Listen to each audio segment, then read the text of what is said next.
most of us are going to live in cities, then we better ask the question, what is it that makes a city sustainable? And the answer that I want to give is twofold.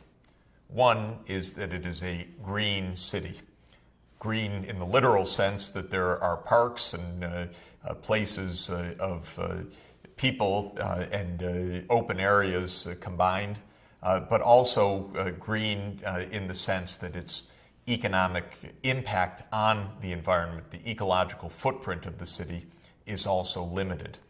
The other dimension of a sustainable city is that it is resilient. Why resilient? Because we, in the age of the Anthropocene, in the era of planetary boundaries, in a period where, whether we like it or not, we are going to be experiencing more jolts of human-induced climate change, know that the cities are going to be buffeted.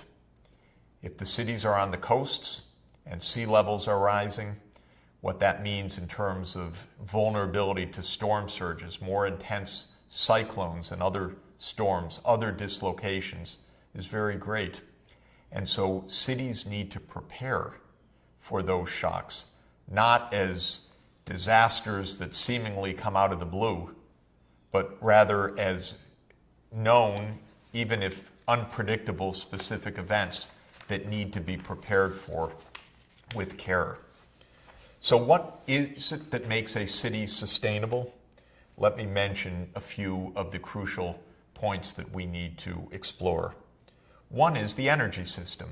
Is the city a major contributor to greenhouse gas emissions, especially through its energy use, but also through landfills that may emit methane, or through problematic industrial processes that are emitting nitrous oxide? Or is the city efficient, both energy efficient and based on a low carbon, clean energy system? What about transport? Cities can be places of incredible congestion, smog, huge waiting times, traffic jams, and of course, large amounts of CO2 emissions coming from all those internal combustion engines burning all of that petroleum and diesel. Or cities can be places of highly efficient transport through very clever integration of walking areas, bicycling areas, as well as various kinds of public transportation, taking the pressure and the demand off of the automobile. And so the nature of the city's transport is a crucial determinant of its sustainability. A city's infrastructure, its water, its sanitation, its waste management, its ability to recycle industrial wastes and to control industrial pollution are clearly fundamental determinants of a city's sustainability. How effectively the city plans and prepares for the future is obviously decisive. Not one of these issues, energy systems, transport systems, waste management, recycling, open green areas, resiliency to shocks, is something that takes care of itself or something that is solved by a market economy, certainly not a market economy just left to run on its own. Urban resilience and urban efficiency and low ecological footprint, low impact on the natural environment are aspects of city life that must be planned. What does it mean for a city to be unsustainable? Well, first, it means that the city is highly vulnerable to shocks. Shocks, again, may seem like they're coming out of the blue, but they can be predicted, if not in exact timing, at least with the probabilities of their visitations. Cyclones, droughts, earthquakes in many places, floods and storm surges, landslides. In a few cities, volcanoes are threats to lives, to livelihoods, to the economy. And mitigating those threats, anticipating the risks, making cities resilient, able to withstand shocks such as these is absolutely a fundamental part of sustainability and a fundamental signal of unsustainability when those preparations are not made. Pollution of the air and the water, the kind that afflicts, unfortunately, dozens and dozens of China's cities today after 30 years of rapid industrial growth, but insufficient attention to the pollution consequences, cause many cities to be hazards for their populations. The air that people breathe, the water they drink, can take years of life away. Cities are unsustainable when they haven't prepared properly for their water supplies. Just about every city in the world has a huge job to do in anticipating water needs and ensuring that water and sewerage, waste treatment, are properly managed. And there are many, many choices as to how to do that, and I will want to show you a bit about that in New York City, because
the precision of the comparison, but I would emphasize that differences of density make enormous differences in how people move about the urban area and therefore how they also affect the environment. If you look at New York, at the number of commutes between 2 points by walking, for example, it's estimated that in New York, about 36% of all commutes or transit are by public transit or by walking. People either are taking buses, the metro service, or walking. Compare that with an automobile type city, say Atlanta or LA. In LA, instead of it being 36%, the estimate is just 8%. People are going by car to most places. In Atlanta, about 5% are by public transit and by walking. When you look specifically, as this pie chart shows, how New Yorkers get to work, quite interesting. More than 40% are getting to work by subway or by rail. Another 12% by bus. Only 28% of the population is getting to work by automobile. 23% driving alone and another 5% by carpool. This is quite extraordinary. In fact, one could say that it is unique or nearly the case among American cities. It's a joy for me. Living in Manhattan, in this highly dense area, I have the great pleasure of being able to walk to work, walk to the United Nations, walk to the university, and to satisfy amenities of all the shops right in the area, never having to get in a car. And my great joy is not owning a car. When I lived in suburban Boston, we would get in a car everywhere.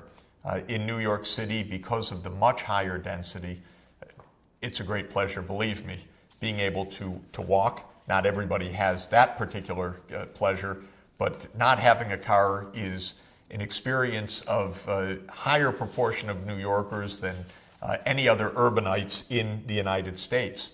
And the result of all of this is that New York is exceedingly favorable compared to the rest of the United States in carbon emissions. In other words, New York's impact on human-induced climate change is something that New York can be proud of in relative terms. In the United States, on average, Americans are emitting about 20 tons of CO2 per person per year. But in New York City, it's roughly about a third of that, roughly 6 tons of CO2 per capita. You see on this chart that of America's cities, New York City is at the very low end of CO2 emissions. People are taking energy efficient subway or the energy efficient buses or are walking. These days, increasingly also cycling. And as a result of this, the emissions in the transport sector are very, very low.